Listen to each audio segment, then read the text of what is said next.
یہ سن 2017 کے اختتام کی بات ہے جب پنجاب کے ضلع قصور میں 5 سے 8 سال تک کی عمر کی بچیوں کے اغوا کی وارداتیں اچانک تیز ہو گئیں۔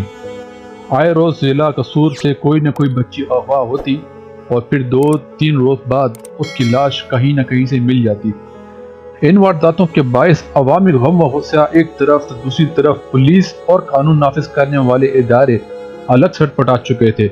آئے روز عوامی احتجاج ہوتا اور ملزمان کی گرفتاری کے مطالبات کیے جاتے، مگر روایتی طریقہ کار سے تفتیش کرنے کی عادی پولیس اپنی تمام تر کوششوں کے باوجود ملزم کا سراغ لگانے میں ناکام نظر آ رہی تھی۔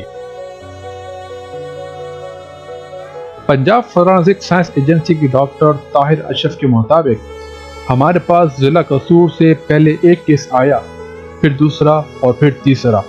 یہ کل ملا کر 8 کیس بن گئے، جس کی وجہ سے ہم اس نتیجے پر پہنچ چکے تھے کہ یہ کوئی سینئر کلر ہے، کیونکہ پہلا کیس دوسروں سے میچ ہو رہا تھا۔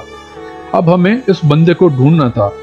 ڈاکٹر طاہر اشرف کے بقول مقامی پولیس 90 کے قریب مشکوک لوگ ان کے پاس لے کر آئی اور یہ ثابت کرنے کی کوشش کی کہ اصل ملزمان یہی ہیں، لیکن لیب میں ہونے والی تفتیش کے بعد وہ تمام لوگ بے گناہ نکلے۔ ان کا کہنا تھا کہ پھر وہ ہوم سیکریٹری اور آئی جی پنجاب کے ساتھ بیٹھے اور ایک حکمت عملی بنائی۔ کیونکہ یہ سارے کیسز 2.5 میل کے ریڈیس میں ہوئے تھے، اس لیے قوی امکان تھا کہ ملزم اسی علاقے میں ہوگا۔ ہم نے اندازہ لگا لیا تھا کہ ملزم 25 سے 35 سال کی عمر کے درمیان ہو سکتا ہے، اور اس علاقے میں تقریباً 11,000 کے قریب لوگ اس عمر کی حد میں آتے تھے جسے ہم نے مارک کیا ہوا تھا۔ پھر ہم نے محکمہ شماریات سے تمام گھروں کا ڈیٹا لیا، پھر گھر گھر جا کر پتہ کیا کہ اس عمر کے کتنے لوگ ہر گھر میں موجود ہیں۔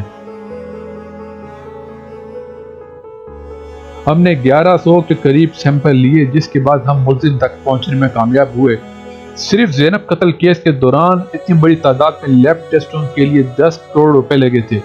ڈی این اے کی 40 سالہ تاریخ میں دنیا میں چند ہی کیسز ہوئے ہیں جہاں پر زینب قتل کیس کی اتنی کوشش کی گئی ملزم کو پکڑنے کے لیے۔ یاد رہے کہ بعد ازاں گرفتار ملزم نے اعتراف جرم کیا، جس کی پاداش میں انہیں پھانسی کی سزا دی گئی۔ قصور میں پیش آنے والے واقعات کے ایک ہی سال بعد پنجاب کی ایک تحصیل چونیا میں پولیس کو اسی نوعیت کی صورتحال کا سامنا تھا، یعنی کم عمر بچے غائب ہو رہے تھے اور پولیس انہیں تلاش کرنے میں ناکام دکھائی دے رہی تھی۔ اسی دوران پولیس کو چونیا میں ایک ویران جگہ سے کچھ انسانی ہڈیاں ملی۔ پنجاب فورینسک سائنس ایجنسی کے سربراہ ڈاکٹر طاہر اشرف بتاتے ہیں کہ ہمارے کرائم سین کی ٹیم نے کئی ایکڑ پر پھیلے علاقے میں تلاش کے بعد انہیں کوئی 150 کے قریب ہڈیاں ملی۔ ہمیں یہ پتہ کرنا تھا کہ جو بچے غائب ہوئے ہیں کیا یہ ان کی ہڈیاں ہیں یا کسی اور کی۔ ہم نے تمام جائزوں کے بعد ان ہڈیوں کے 4 مختلف ڈھانچے بنا دیے اور بتا دیا کہ کون سی ہڈیاں کس کی ہیں، جن سے گمشدہ بچوں کی شناخت ہو گئی۔ ہماری ٹیم کو کرائم سین سے رکشہ کے ٹائروں کے نشان بھی ملے تھے، جس کی بنیاد پر ہم نے پولیس کو بتایا کہ ان کا ملزم یا تو کوئی رکشے والا ہے یا رکشے میں یہ تمام باڈیز یہاں لائی گئی ہیں۔ کرائم سین سے ہمیں جوتے کا نشان بھی ملا تھا۔ ڈاکٹر طاہر اشرف کے مطابق اس کیس میں بھی اصل ملزم تک پہنچنے کے لیے ہم نے قصور والی حکمت عملی اپنائی اور 2000 کے قریب سیمپل اکٹھے کیے۔ اس کیس کا ملزم میرے دفتر میں بیٹھا تھا، جسے پولیس شعبے میں گرفتار کر کے لائی تھی۔ جو جوتا اسے پہن رکھا تھا، میرے کہنے پر اس کا بھی سیمپل لیا گیا جو میچ کر گیا۔ انہوں نے کہا کہ شو پرنٹ بھی فنگر پرنٹ کی طرح کا ہی ہوتا ہے، کیونکہ بے شک کسی بھی ایک کمپنی کا آپ جوتا لے لیں، لیکن اسے جب مختلف لوگ پہنیں گے تو جسم کے وزن اور چلنے کے مختلف انداز سے اس جوتے پر نشان مختلف ہوں گے۔ انہوں نے بتایا کہ اسی طرح نور مقدم قتل کیس میں ملزم جعفر کی شرٹ پر مقتول نور کے خون کا نشان تھا۔ آلہ قتل پر بھی نور مقدم کا خون موجود تھا۔ اس کے ساتھ ساتھ مقتول کے ویجائنل سواب سے بھی ملزم جعفر کا سیمپل ملا تھا، جس کی وجہ سے اس پر نہ صرف قتل کی دفعات لگی بلکہ ریپ کا بھی الگ کیس بنا۔ زینب قتل کیس ہو، موٹر وے کیس ہو، قندیل بلوچ کا غیرت کے نام پر قتل، نور مقدم قتل کیس اور اس نوعیت کے درجنوں ہائی پروفائل کیسز میں پولیس نہ صرف ملزمان تک پہنچنے میں کامیاب رہی بلکہ عمدہ تفتیش اور ناقابل تردید شواہد کی بنیاد پر مجرموں کو عدالت نے سزائیں بھی سنائیں۔ مگر کم لوگوں کو معلوم ہوگا کہ ان تمام کیسز کے پس پردہ Punjab forensic science agency lab کی رپورٹس کا اہم کردار رہا ہے۔ پنجاب فورینسک سائنس ایجنسی نے گزشتہ ایک دہائی کے دوران لاتعداد کیسز کو سلجھانے میں پولیس اور قانون نافذ کرنے والے اداروں کو مدد فراہم کی ہے۔ اسی ایجنسی کی رپورٹس پر نہ صرف اصل ملزمان سلاخوں کے پیچھے پہنچے بلکہ بہت سے ایسے بے گناہ ملزمان کو ریلیف بھی ملا جنہیں پولیس مختلف کیسز میں مشکوک یا مرکزی کردار مان رہی تھی۔ مگر پنجاب فورینسک سائنس ایجنسی کا قیام کیسے عمل میں آیا اور اس کے سربراہ ڈاکٹر اشرف طاہر کون ہیں؟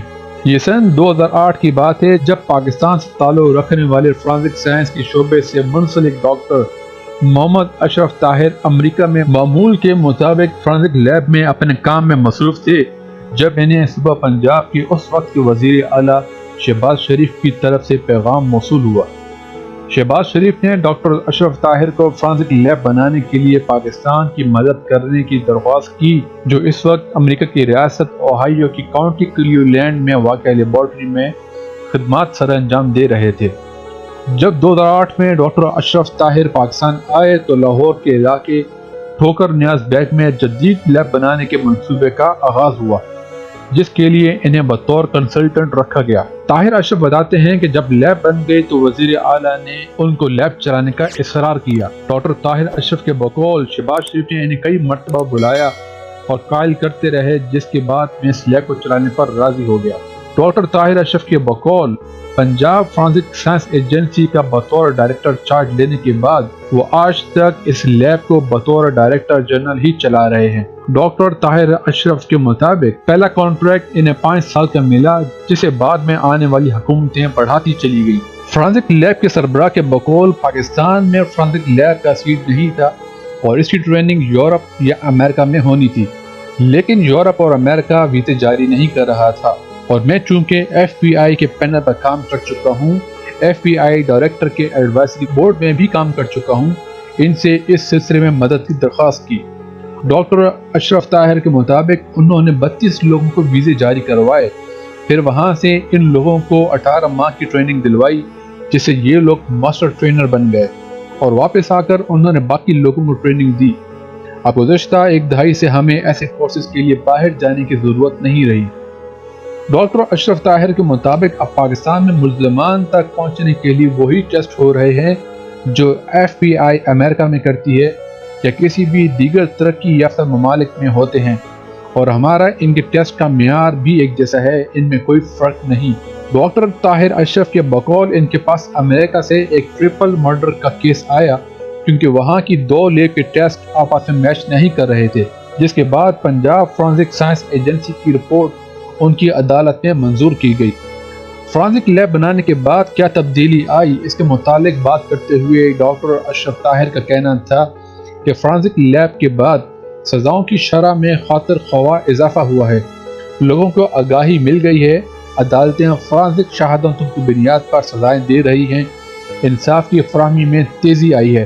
فورینسک سائنس ایجنسی کے سربراہ کے مطابق یہ لیب صرف لوگوں کو جیل بھیجنے کے لیے نہیں بنی بلکہ معصوم اور بے گناہ لوگوں کو بچانے کا بہت بڑا کام بھی یہی لیب کر رہی ہے۔ پولیس جن ملزمان کو ہمارے پاس لاتی ہے ان میں سے 33% بری ہو جاتے ہیں کیونکہ ان کے خلاف فورینسک شہادتیں نہیں آتی اور پولیس کو انہیں چھوڑنا پڑتا ہے۔ یہ لیب صرف لوگوں کو جیلوں میں ڈالنے کے لیے نہیں بنائی گئی بلکہ لوگوں کو بے گناہ ثابت کرنے میں بھی اس کا بہت بڑا کردار ہے۔ فورینسک سائنس ایجنسی کے سربراہ کے مطابق 2016 میں گرین ٹاؤن لاہور میں ایک 6 سال کے بچے کے ریپ کے بعد قتل کیس میں پولیس ایک 25 سال کے نوجوان کو لے کر آئی کہ یہ ان کا مشکوک بندہ ہے کیونکہ اس کے علاوہ اس جگہ پر جہاں یہ واردات ہوئی ہے کسی اور کی رسائی ہی نہیں تھی۔ صبح ڈی این اے رپورٹ کا رزلٹ بھی آ گیا جسے پتہ چل گیا کہ اس بندے کا اس کیس سے کوئی تعلق نہیں تھا اور اسے چھوڑ دیا گیا۔ میں نے پولیس سے کہا کہ دوبارہ تفتیش کو دیکھیں، جس کے بعد پولیس 16 مشکوک بندے لائی جن میں سے ہم نے ان کا اصل ملزم ڈھونڈ کر دے دیا۔ ان کے بقول اگر لیب نہ ہوتی تو ملزم نے تو پہلے ہی بوجہ جرم کا اعتراف کر لیا تھا اور ایک غلط بندہ عمر قید یا موت کی سزا بھگتتا۔